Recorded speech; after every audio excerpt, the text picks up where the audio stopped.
Shalom, selamat pagi Bapak Ibu. Pagi hari ini kita berjumpa kembali dalam ibadah GSKI Jemaat Berdatang. Kita mengucap syukur kepada Tuhan untuk kasih setianya. Kita masih diberikan kehidupan untuk tetap memuji membesarkan nama-Nya. Kita siapkan hati kita untuk kita datang ke hadirat-Nya, memuji membesarkan nama-Nya yang agung. Kita mau katakan, ku masuk ruang Maha Kudus. Ku masuk ruang Maha Kudus dengan darah anak domba. Ku masuk dengan hati tulus, menyembah yang maha kuasa. Ku masuk ruang Maha Kudus dengan darah anak domba. Ku masuk dengan hati tulus, menyembah yang maha kuasa. Ku menyembah-Nya, ku menyembah-Ku, ku sembah,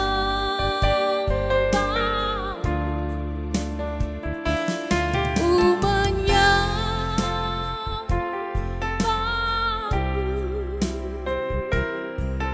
ku sembah-Ku, sebab nama-Mu kudus, kudus Tuhan.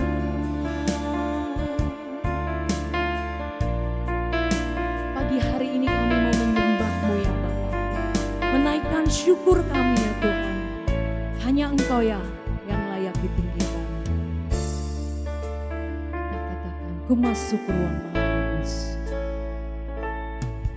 Ku masuk ruang Maha Kudus dengan darah anak domba. Ku masuk dengan hati tulus, menyembah yang maha kuasa. Katakan sekali lagi, ku masuk ruang Maha Kudus dengan darah anak domba. Ku masuk dengan hati tulus, menyembah yang maha kuasa. Ku menyembah-Ku,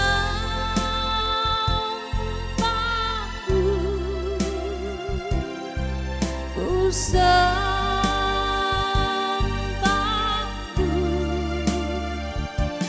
ku menyembah-Ku, ku sembah-Ku, sebab nama-Mu kudus, kudus Tuhan. Ku menyembah-Mu, ku menyembah-Ku, ku sembah-Ku,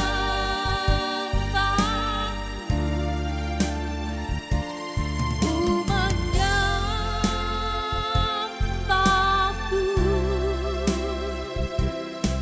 ku sembah-Ku, sebab nama-Mu kudus, kudus Tuhan, sebab nama-Mu namamu kudus, sebab namamu kudus, kudus. Tuhan, sekali lagi, sebab namamu kudus. Ya Yesus, sebab namamu kudus, kudus. Tuhan, sebab namamu kudus, sebab namamu kudus, kudus. Tuhan,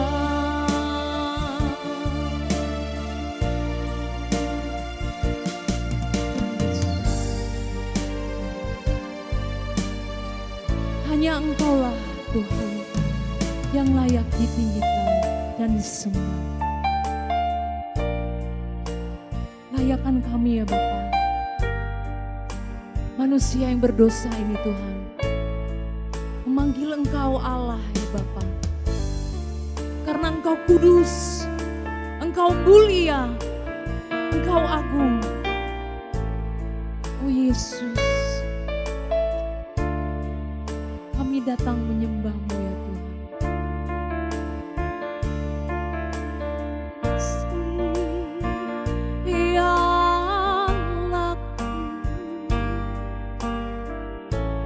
Kami tunduk menyembah-Mu,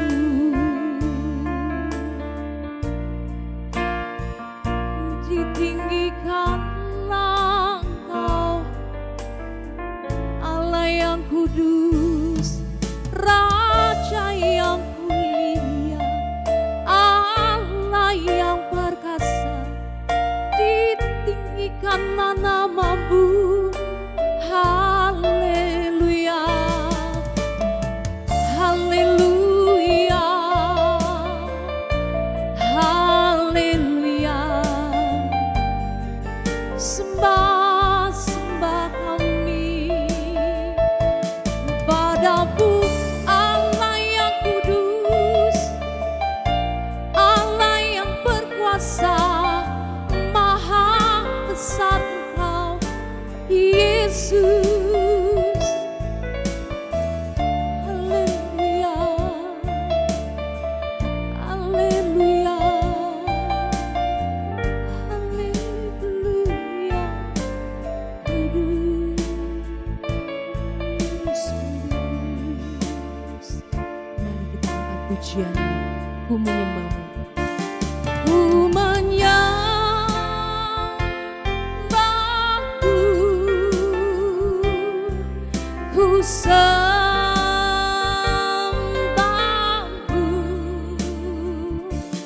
ku menyembah-Mu, ku sembah-Mu, sebab namamu kudus, kudus. Tuhan, sebab namamu kudus, sebab namamu kudus, kudus. Tuhan,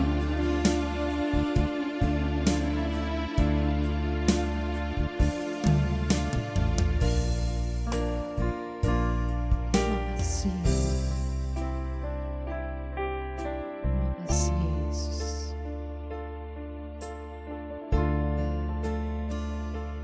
Pagi hari ini ya Tuhan, tiada lain ya Bapa yang kami ingini. Kami rindu berjumpa dengan Engkau, merasakan hadirat-Mu ya Bapa, bersama jemaat-Mu ya Bapa. Kami mengundang-Mu ya Tuhan. Kami mau menikmati Tuhan setiap pujian yang akan kami naikkan ya Bapa.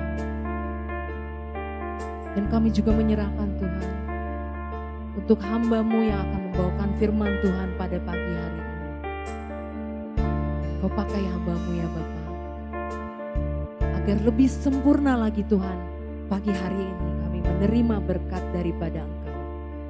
Kami sambut Tuhan, kami ingin memuji membesarkan nama-Mu. Terima kasih Yesus, hanya di dalam nama Tuhan Yesus kami berdoa dan mengucap syukur. Amin. Shalom Bapak Ibu, kiranya sukacita tetap berada walaupun Bapak Ibu semua berada di rumah, kita berbeda tempat, tapi saya yakin percaya sukacita Tuhan, sukacita Natal yang akan kita nikmati bersama, Yesus telah lahir di dunia ini. Mari kita mengundang Bapak Ibu yang berada di rumah, kita bangkit berdiri, kita angkat pujian bersama para malaikat.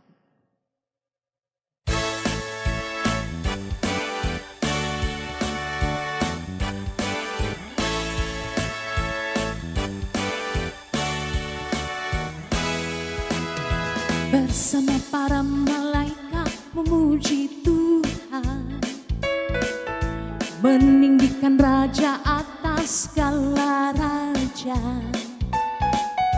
Hanya Dia yang layak, hanya Dia yang layak dipuji-puja. Marilah semua di sini menyembah Tuhan dengan hati yang tulus mengasihinya. Hanya Yesus kekasihku, hanya Yesus kekasihku, kekasih abadiku. Hari ini tuh selamanya, hari ini tuh selamanya, memuji Tuhan Yesus segala masa. Di bumi ini, di sini, di kerajaannya nanti, sebab hanya Dia penguasa alam raya.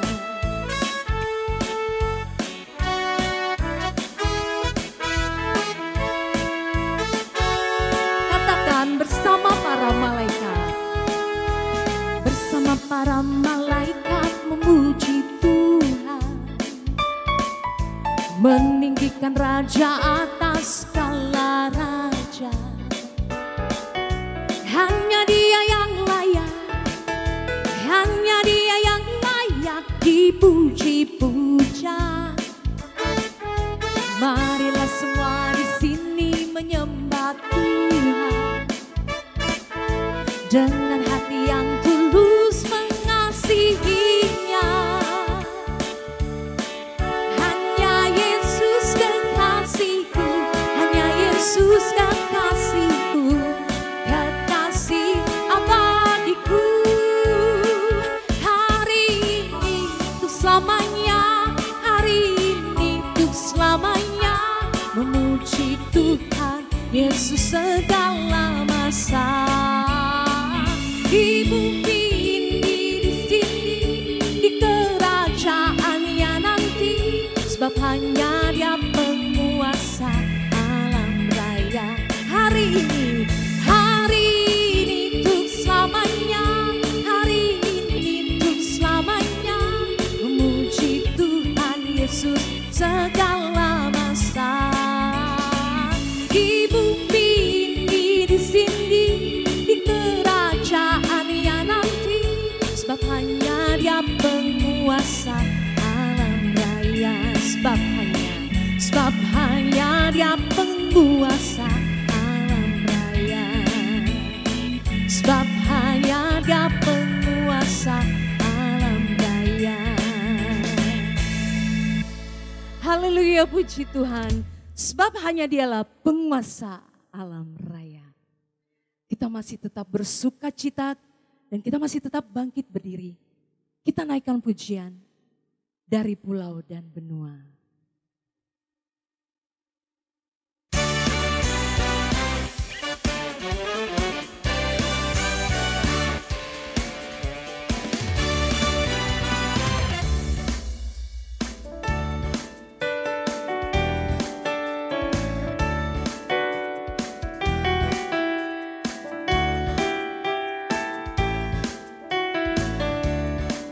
Katakan, dari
kuasa, tinggikan panglimanya, hujan surga dan dunia, semua diterimanya.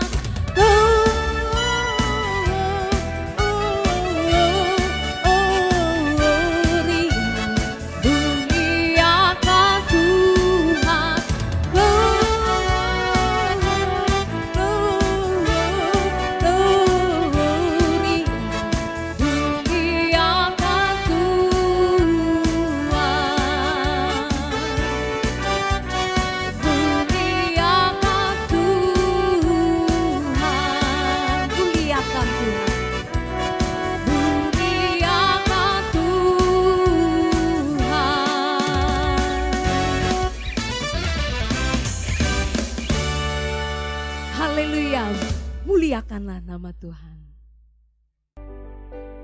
Kita teduh, tenangkan hati kita. Kita siapkan hati kita untuk dikoreksi Tuhan.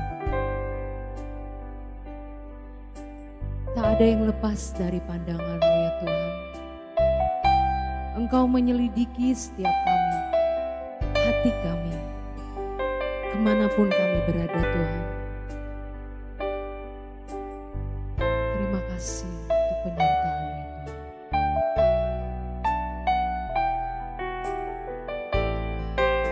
Mari bersama kita katakan, Engkau menyelidiki.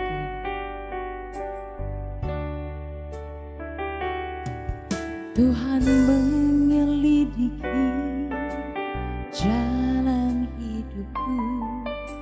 Dia tahu bila ku duduk atau berdiri.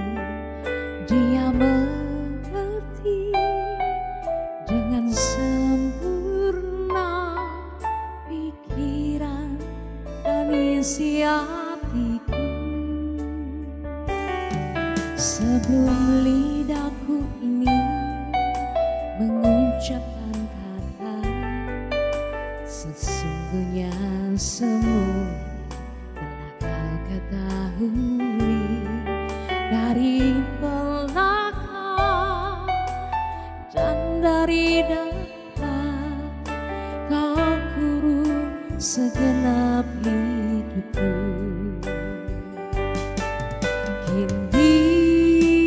Buka hatiku, selidikilah dan kenali aku. Ku sediakan periksa selalu, adakah jalan hidupku sero. Tuhan tuntun aku, bawaku sampai ke surga.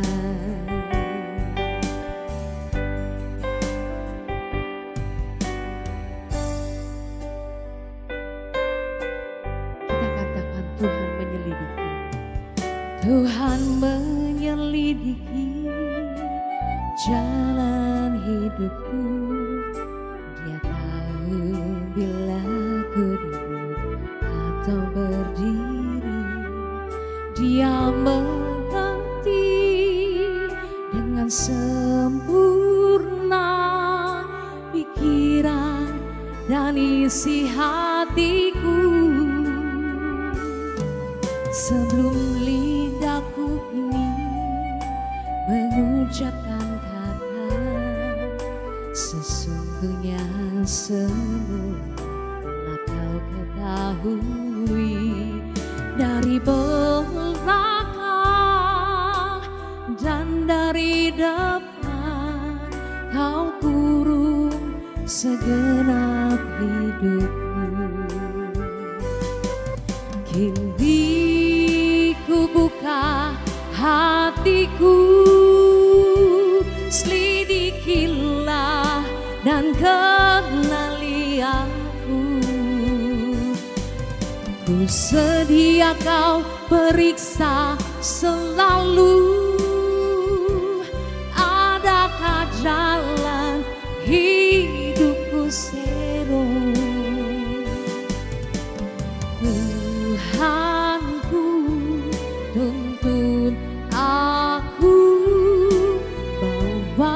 sampai ke surga. Kini ku buka hatiku, kini ku buka hatiku, selidikilah dan kenali aku. Ku sedia kau periksa selalu, adakah jalan hidupku seru. Tuhanku, tuntun aku, bawaku sampai ke surga. Tuhanku, Tuhanku, tuntun aku, bawaku sampai ke surga.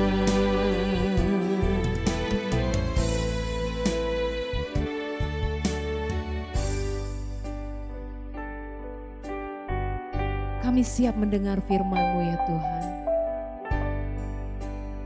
Jemaat-Mu yang ada di rumah siap mendengar firman-Mu. Kau pakai hamba-Mu ya Tuhan. Terima kasih ya Bapa. Amin.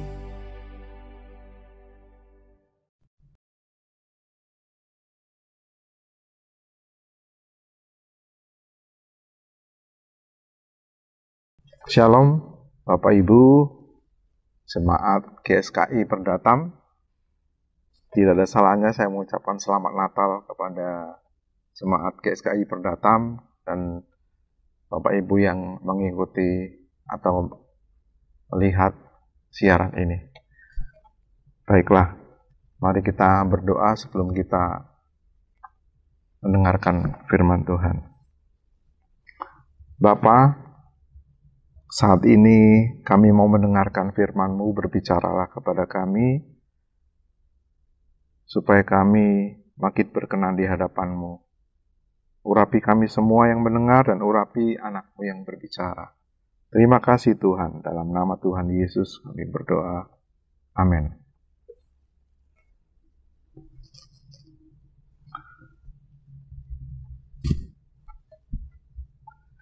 Kita ada di bulan Desember, bahkan sudah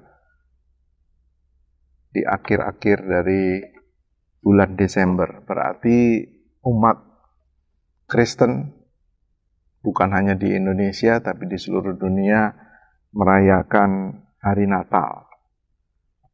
Saya tidak tahu berapa banyak atau selama pengiringan kita kepada Tuhan sekian tahun itu pula dan sekian kali itu pula kita merayakan hari Natal.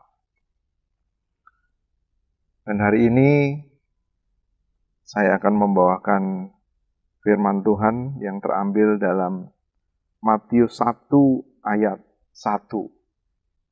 Bapak Ibu, saudara-saudara sekalian, Matius adalah kitab pertama dari Perjanjian Baru. Ya, jadi Perjanjian Lama, kemudian Perjanjian Baru. Dan Perjanjian Baru dimulai dengan kitab atau Injil Matius. Kalau Bapak Ibu menggunakan Alkitab buku, ya karena sekarang ada banyak menggunakan Alkitab elektronik. Kalau Bapak Ibu menggunakan Alkitab buku, Matius 1 adalah halaman pertama di Perjanjian Baru. Dan sebelum Matius 1, atau sebelum Injil Matius, kitab apa Bapak Ibu? Ya, pasti Bapak Ibu tahu. Itu Maleakhi. Tapi sebenarnya sebelum Matius itu halaman kosong, bukan? Dan halaman kosong itu adalah sebenarnya rentan antara Perjanjian Lama dan Perjanjian Baru ini kurang lebih 400 tahun. Jadi halaman kosong itu sebenarnya sejarah 400 tahun. Tapi ya, kita menerima kitab suci yang dikanonkan mulai dari Matius untuk Perjanjian Baru dan Perjanjian Lama diakhiri dengan Maleakhi. Bapak Ibu, saudara-saudara sekalian, dalam Matius 1 ayat 1, sebenarnya Matius 1 Ini adalah perikop mengenai asal-usul dari Tuhan Yesus. Asal-usul atau silsilah dari Yesus Kristus. Dan di sini diceritakan dari mulai ayat 1 dari Matius ini kita melihat silsilah Tuhan Yesus sampai ke ayat yang ke-17 tentunya. Bapak Ibu pasti pernah baca. Tetapi mungkin Bapak Ibu atau sebagian besar kita ya sudah itu hanya silsilah dari Tuhan Yesus. Nah, hari ini kita belajar apa? Pasti ada maksud dan arti Roh Kudus memberikan wahyu, pengilhaman kepada penulis Injil Matius ini. Matius 1 ayat 1, inilah silsilah Yesus Kristus, anak Daud, anak Abraham. Ya, ini singkat sekali. Inilah silsilah Yesus Kristus, anak Daud, anak Abraham. Nah, apa yang dimaksud oleh Tuhan mengilhamkan kepada penulis Injil Matius ini? Ya, memang dari ayat 1 sampai 17 tadi ini adalah asal-usul keturunan dari Tuhan Yesus sampai kepada Abraham. Di Injil Matius ini dikatakan bahwa anak yang akan dilahirkan itu akan dinamai Yesus. Akan dinamai Yesus. Namun di Matius 1 ayat 1 ditulis inilah Yesus Kristus, anak Daud, anak Abraham. Jadi sesungguhnya Yesus itu Kristus, anak Daud, anak Abraham. Kalau Yesus kan berasal dari, kalau kata Yunani, dari bahasa Yunani, Yesus. Yang berarti Allah menyelamatkan. Ya, karena dalam bahasa Ibraninya Yehosua. Jehovah is salvation. Atau Yahweh is salvation. Ya.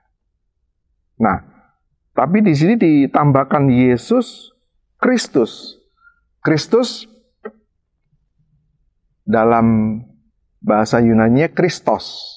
Dalam bahasa Ibrani-nya Masiah. Atau bahasa Indonesia Mesias. Mesias Kristus sama. Artinya yang diurapi. Yang diurapi. Jadi Yehosua Masiah. Namanya Yesus Kristus yang diurapi. Jadi ini seperti tambahan gelar dari nama Yesus itu sendiri. Nah, kenapa ditulis Yesus Kristus? Ya karena Yesus ini benar-benar Kristus. Benar-benar yang diurapi. Bapak Ibu, pada waktu Tuhan Yesus lahir, yang kita peringati sebagai Natal, bangsa Israel atau orang Yahudi sedang dikuasai oleh Roma. Nah, sedangkan saat-saat itu bangsa Yahudi sedang merindukan yang diurapi ini.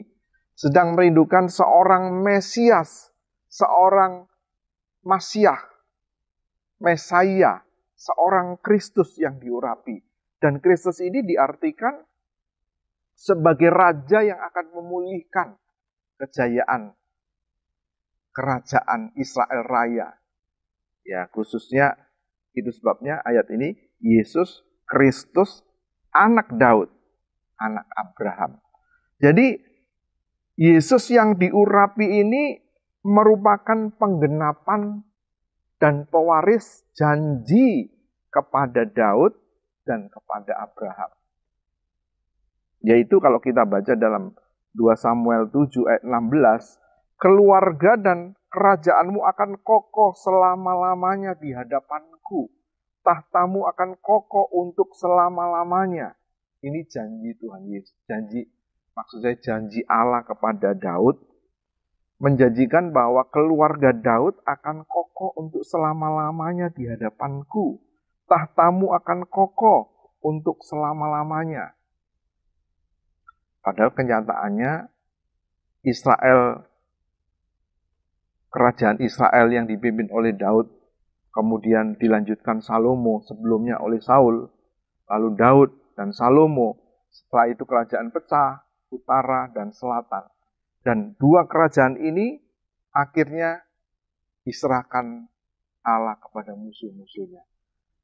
Ya, tahun 722 sebelum Masehi, kerajaan utara, Israel utara yang ibu kota Samaria, diserahkan kepada bangsa Asyur. Dan setelah itu 10 suku yang di Israel utara sudah berantakan, nggak tahu sampai di mana. Nah, dua suku Yehuda dan suku Benyamin di selatan, itu pun pada tahun 586 sebelum Masehi diserang oleh Babil, Raja Nebukadnezar, dan ditawan ke Babel, zaman pembuangan. Kemudian setelah 70 tahun kembali lagi ke Israel, membangun. Tetapi bangsa Israel tidak ada kerajaan lagi. Dan setelah Nebukadnezar atau Babel kemudian dikuasai oleh Media Persia, kemudian Makedonia Yunani, lalu Romawi. Jadi memang bangsa Israel atau bangsa Yahudi merindukan kembalinya kerajaan Israel Raya seperti yang dipimpin oleh Daud. Jadi saat itu memang merindukan bangkitnya seorang Mesias, seorang yang diurapi. Memang pada zaman Perjanjian Lama yang diurapi bisa raja, bisa nabi, bisa imam. Tetapi dalam hal ini, konteks ini, Mesias yang ditunggu-tunggu adalah seorang raja yang mengembalikan dan memulihkan kejayaan Israel Raya. Apalagi saat itu orang Yahudi sedang dikuasai oleh Roma. Berarti harus yang dirindukan adalah seorang Mesias, seorang raja yang membebaskan dari penjajahan Roma dan kembali didirikan kerajaan Israel Raya seperti zaman Daud. Dan itu kerinduan itu yang diinginkan oleh bangsa Yahudi saat itu.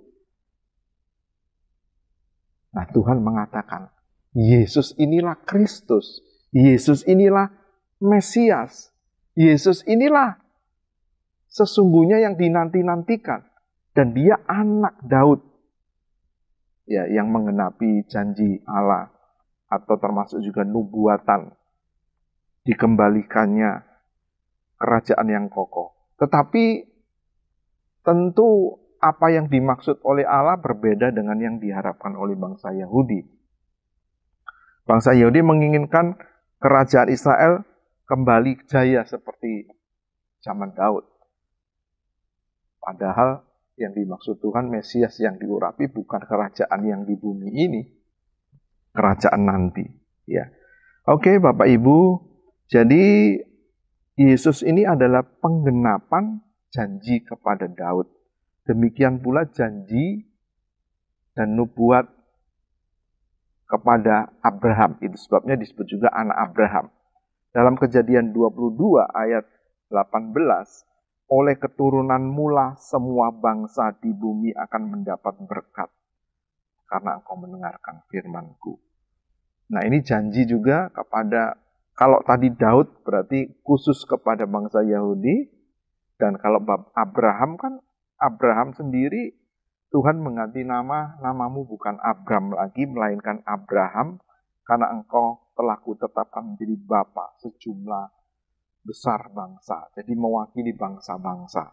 Jadi kehadiran Tuhan Yesus sebagai raja, sebagai yang diurapi, menggenapi janji dan nubuat kepada Daud dan juga kepada Abraham, kepada segala bangsa.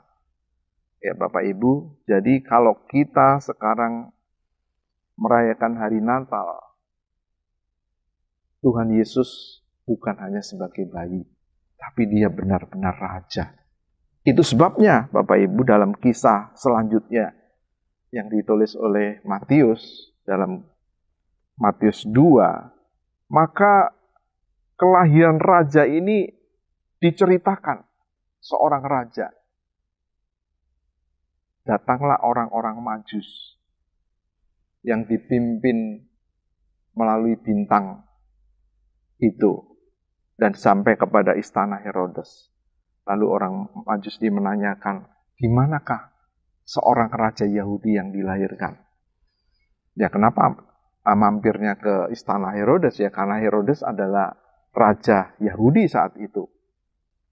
Ya, meskipun Herodes sendiri bukan orang Yahudi, tapi raja boneka yang ditempatkan oleh Kekaisaran Romawi. Tapi Herodes sendiri adalah orang Idumea, keturunan Edom, atau keturunan Esau. Tapi dia sudah dianggap sebagai mewakili bangsa Yahudi.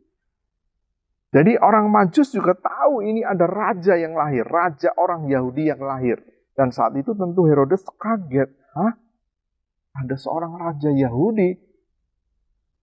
Berarti akan menggantikan aku. Tapi tentu Herodes tidak menunjukkan muka seperti itu.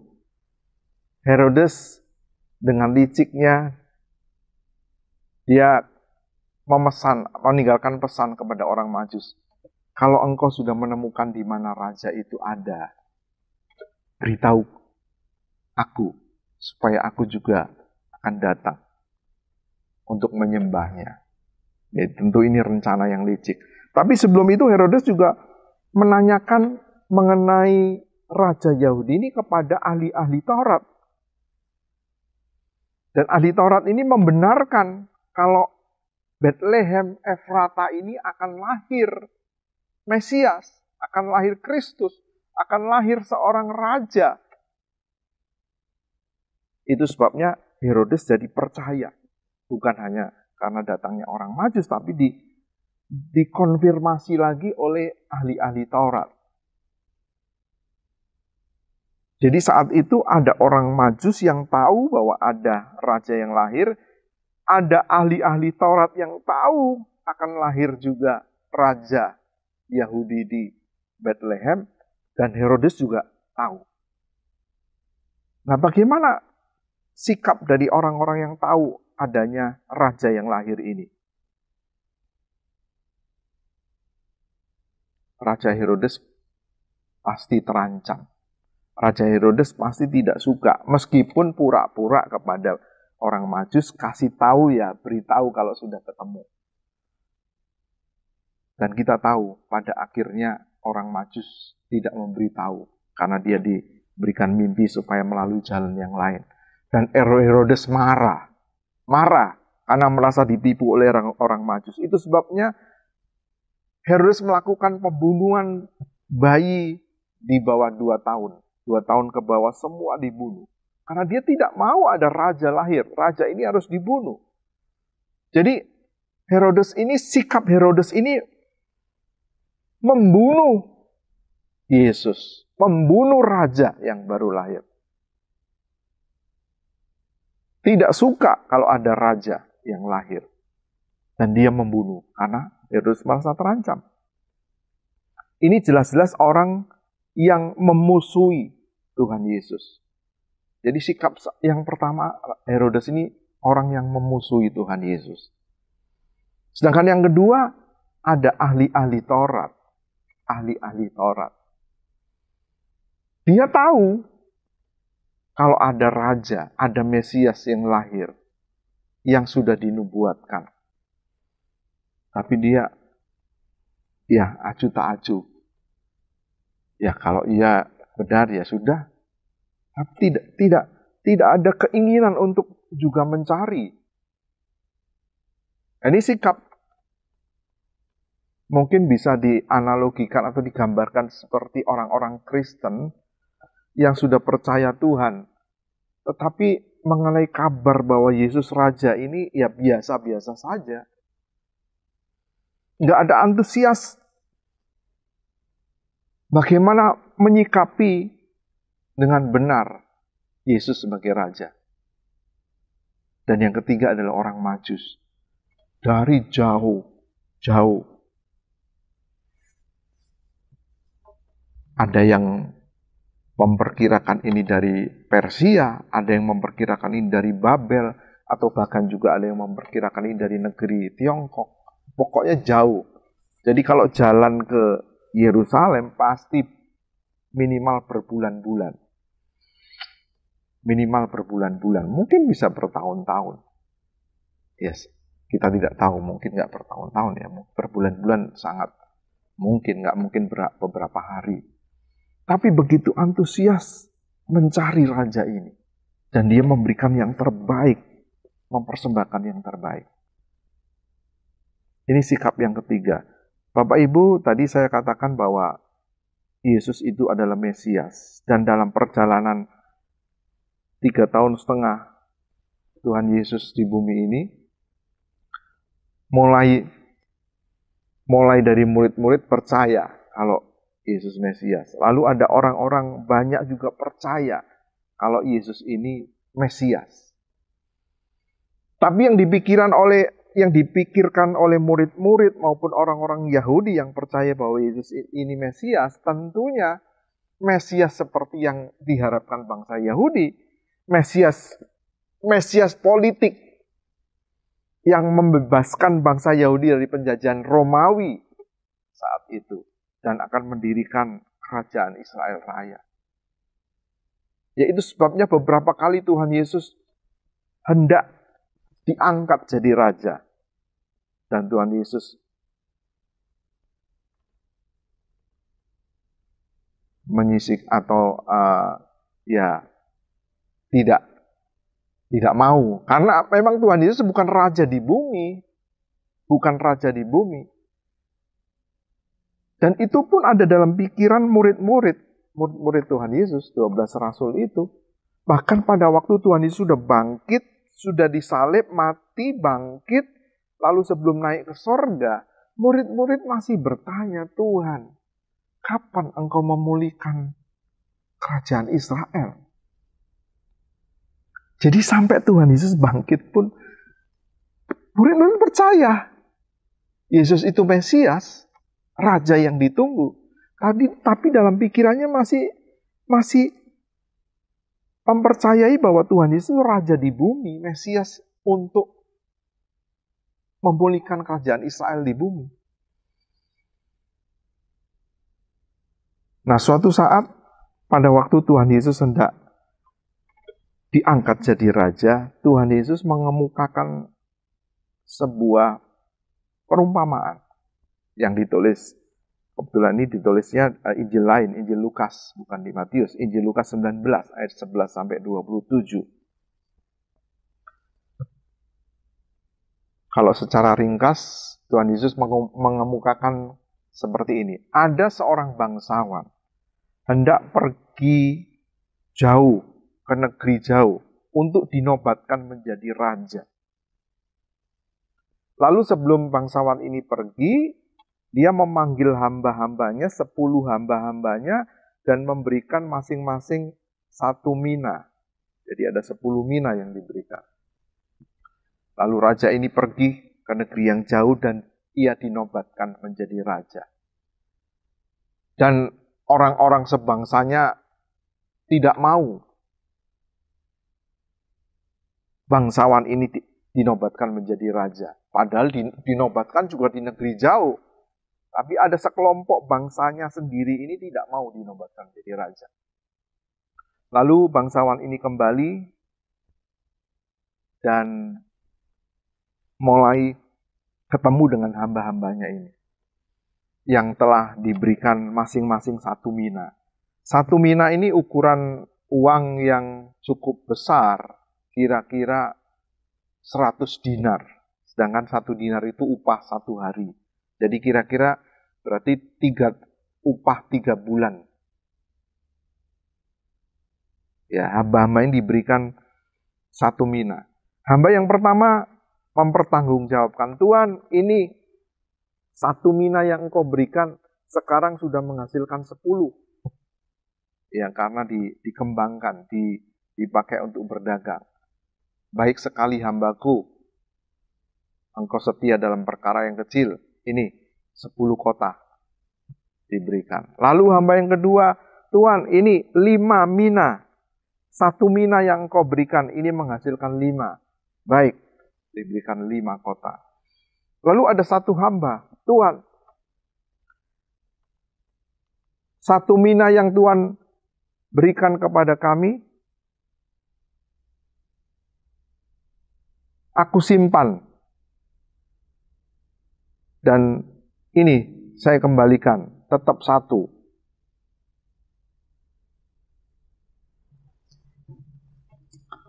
Dan bangsawan ini mengatakan, hai hamba yang jahat, aku akan menghakimi engkau menurut perkataanmu sendiri. Ya, Bapak Ibu, saudara sekalian, jadi ada orang-orang yang memang memusuhi, tidak setuju kalau bangsawan ini dinobatkan sebagai raja, tapi ada hamba-hamba yang mengembangkan mina, tapi ada hamba-hamba yang tidak mengembangkan mina. Ini sebenarnya sejajar dengan cerita tadi, orang Majus. Ada 3 kelompok. Ada 3 kelompok. Yang pertama, orang yang tidak setuju.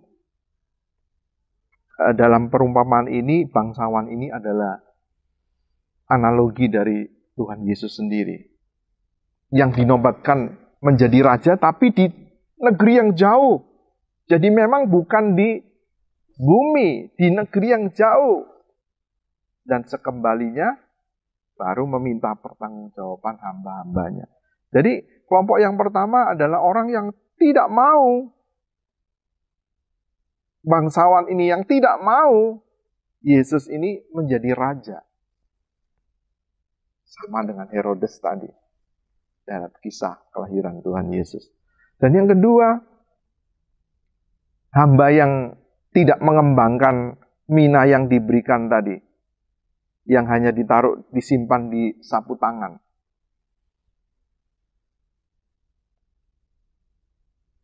Mina itu sendiri berarti, dapat diartikan potensi benih keselamatan. Potensi yang diberikan sebagai benih keselamatan. Ini tentu menunjuk kepada orang-orang percaya, orang Kristen. Jadi orang percaya, Bapak Ibu, saudara-saudara kalian sebagai jemaat GSKI Perdatam, atau siapapun yang mendengarkan siaran ini, kalau kita menjadi orang Kristen, sesungguhnya kita ini diberikan Tuhan potensi benih keselamatan. Maksudnya, kita diberi potensi agar kita dikembalikan kepada rancangan Allah semula, yaitu segambar dan serupa dengan pencipta, dengan Allah. Kalau kita bisa menjadi orang percaya, kita menjadi orang Kristen, kita diberi potensi itu. Nah, masalahnya, kalau kita tidak mengembangkan seperti hamba yang terakhir tadi, tidak mengembangkan potensi itu, tidak mengembangkan benih-benih keselamatan yang dianugerahkan Tuhan itu seperti hamba yang ketiga tadi. Itu sama halnya tidak menghormati raja, tidak menghormati Yesus yang dinobatkan sebagai raja. Sama dengan dalam kisah kelahiran tadi, sama dengan ahli-ahli Taurat bisa menjadi rohaniwan yang aju tak aju.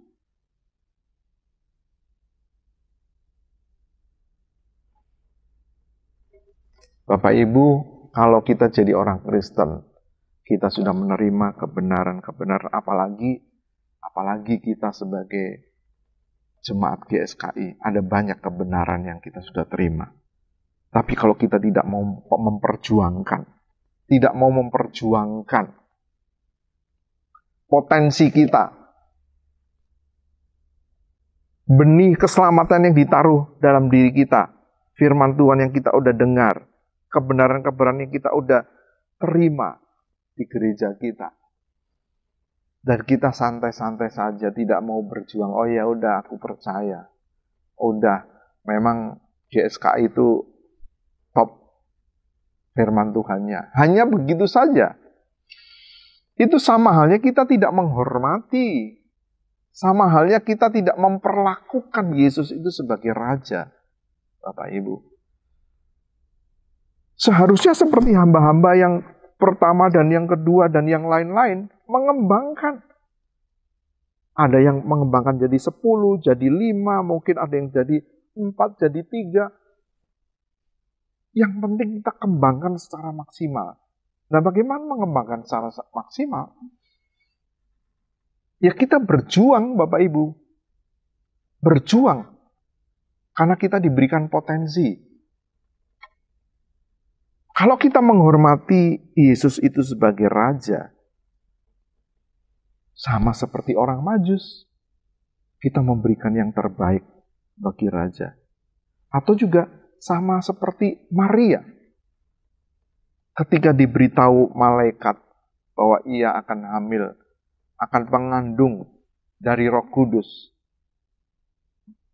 Maria mengatakan, sesungguhnya aku ini hamba Tuhan. Jadilah sesuai dengan kehendak-Mu. Nah, ini orang-orang yang mengakui Yesus sebagai Raja. Orang-orang yang memperlakukan Yesus sebagai Raja. Orang-orang yang mengembangkan potensi keselamatan yang diberikan kepadanya. Kita memberikan yang terbaik bagi Tuhan. Kita menyikapi bahwa kita ini hamba. Berarti kita menuruti apa yang dimaui Tuhan kita. Apa yang dimaui oleh Raja kita. Bapak Ibu, Yesus benar-benar Raja.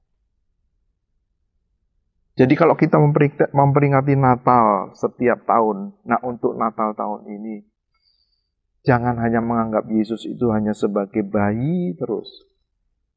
Memang saat dia datang ke dunia, pasti mengalami pertumbuhan sebagai bayi. Akan akhirnya dewasa dan melayani dan akhirnya disalib. Dan ketika Tuhan Yesus bangkit, naik ke sorga, dia menjadi Raja, dia menjadi penguasa alam semesta ini. Segala kuasa di bumi dan di sorga diberikan dikembalikan sebenarnya. Kenapa dikembalikan? Karena sebelum Tuhan Yesus mengosongkan diri dan inkarnasi menjadi manusia, dia juga sudah menjadi penguasa. Bahkan dia pencipta bersama Bapa. Tapi ketika dia mengosongkan diri menjadi sama seperti manusia, seperti kita, menjadi seorang bayi, dia lepaskan semuanya. Tapi ketika dia sudah mati, dikuburkan dan bangkit, naik ke sorga, dikembalikan. Dia adalah Raja. Bahkan nanti kita memerintah bersama dia seperti hamba-hamba yang setia tadi. Diberi kuasa atas 10 kota, 5 kota. Kita akan menjadi hamba-hamba seperti itu. Memerintah bersama Yesus Sang Raja. Tuhan Yesus yang mulia bukan Raja, bukan sekedar Raja di bumi, tapi sesungguhnya Raja di sana. Kelak kita memerintah bersama dia. Bapak Ibu, kalau kita menghormati Yesus sebagai Raja yang sekarang berkuasa atas jagat raya ini, kalau kita memperlakukan dia sebagai Raja, sungguh-sungguh kita mengembangkan potensi keselamatan yang sudah diberikan kepada kita. Dia sudah menebus kita. Dia sudah memberikan Roh Kudus untuk menuntun membimbing kita. Dia sudah memberikan firman kebenaran untuk kita jalani, untuk kita mengerti kehendaknya. Dan dia juga menggarap kita dengan setiap kejadian. Nah, kita responi dan kita berjuang terus. Sebagai hamba, kita melakukan apa yang Tuhan kita maui. Bapak Ibu yang pernah ke Jogja, Yogyakarta ya, atau Jogja. Bapak Ibu pasti tahu di sana masih ada Keraton Jogja yang sekaligus sebagai gubernur daerah istimewa Yogyakarta, Sri Sultan Hamengkubuwono. Ya. Dan di keratonnya ada yang namanya abdi dalem. Abdi dalem ini orang-orang yang berkomitmen untuk melayani keraton dan raja atau sultan.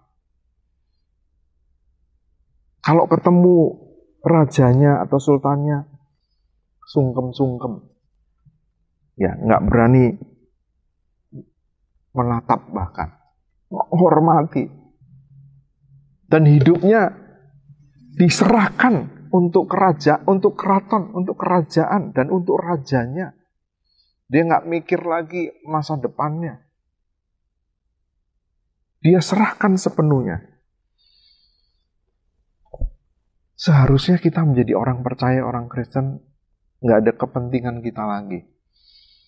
Apapun yang kita kerjakan di dunia ini, ya tentunya kita bertanggung jawab, Bapak Ibu. Bertanggung jawab untuk mencari nafkah, bertanggung jawab untuk memelihara keluarga. Bertanggung jawab, kita bertanggung jawab menjaga kesehatan.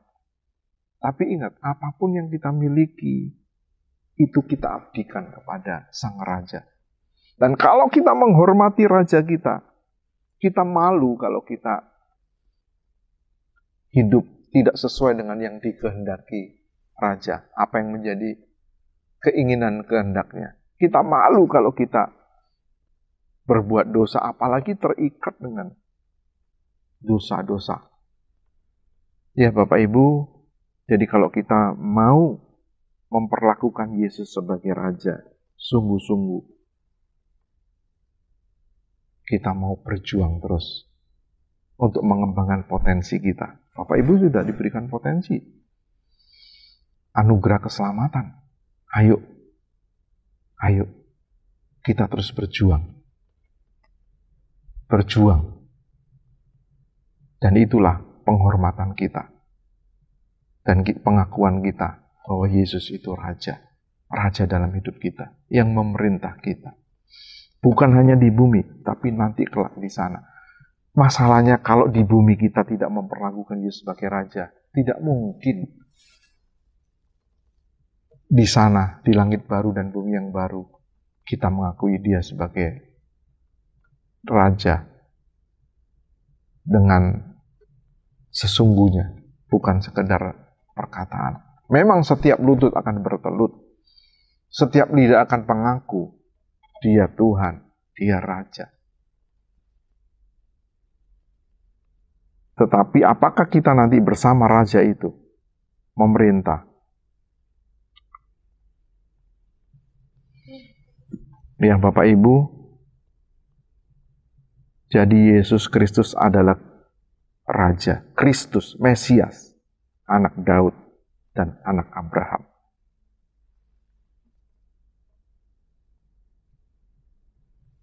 Kita bersyukur keselamatan bukan hanya untuk bangsa Yahudi, keselamatan bukan hanya untuk orang Israel, ya bukan hanya untuk keturunan Daud, tetapi juga keturunan Abraham. Dan kita mensyukuri. Itu sebabnya di hari Natal ini, mari kita bukan hanya bersyukur, tapi kita berjuang terus. Hari-hari kita, mari kita menyadari dan kita ada dalam pemerintahan Sang Raja. Selamat berjuang, selamat Natal. Amin. Mari kita berdoa.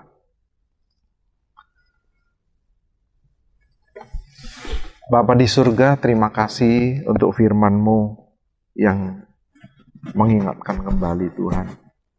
Di hari Natal ini sekian kali kami memperingati hari Natal. Biarlah kali ini Tuhan kami kembali diingatkan bahwa Engkau benar-benar Raja yang memerintah. Engkau bukan lagi seorang bayi, tapi Engkau sudah menjadi Raja, sudah dinobatkan menjadi Raja dan akan kembali menjemput kami Tuhan dan akan menghakimi semua orang Dan biarlah Tuhan, kami belajar di bumi ini menghormati dan memperlakukan Engkau sebagai Raja. Kami memberikan yang terbaik bagi Engkau dan kami menuruti titah Sang Raja. Dan kami mengabdikan hidup kami hanya kepada Sang Raja. Sehingga saat nanti pengadilan terakhir, kami bisa tahan berdiri. Kami berani menghadap Engkau. Karena kami tahu, kami berjuang untuk menuruti kehendak-Mu. Terima kasih Tuhan, ampuni setiap kekurangan kelemahan kami. Ampuni hari-hari yang kami jalani yang tidak menuruti Engkau. Tapi hari ini kami mau belajar lagi Tuhan. Terima kasih Tuhan, terima kasih. Kami menyerahkan seluruh sidang jemaat GSKI Perdatam dengan setiap masalah yang dihadapi. Tuhan, kami mohon kasih karunia-Mu. Engkau menolong jemaat-Mu Tuhan, sementara mereka berjuang untuk memperlakukan Engkau sebagai Raja. Sementara mereka berjuang untuk memperjuangkan potensi dikembalikan kepada rancangan Tuhan semula.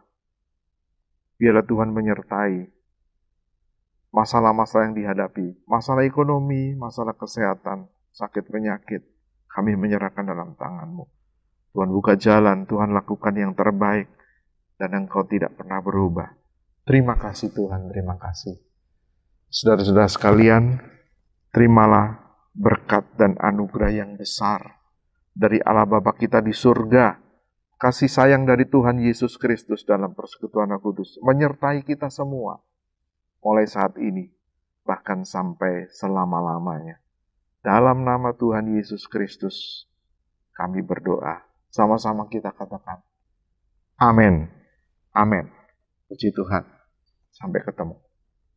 Sebab hanya Engkaulah yang mempunyai kuasa kerajaan, kemuliaan, dan semua yang hidup yang telah Kau ciptakan, mengagungkan, memuliakan nama-Mu.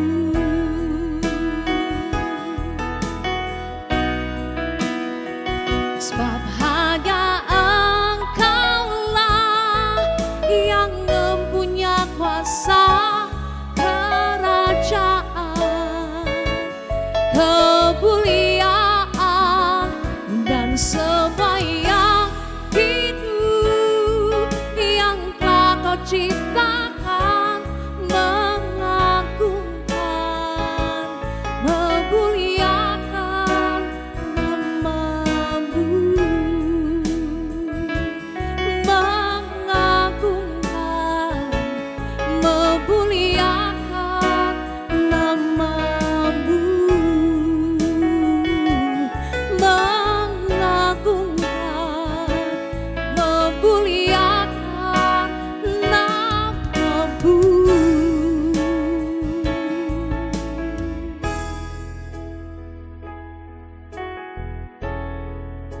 Selamat hari Minggu Bapak Ibu.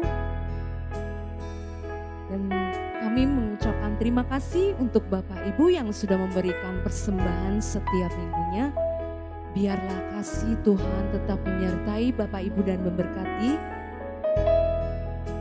Selamat hari Minggu, Tuhan Yesus memberkati.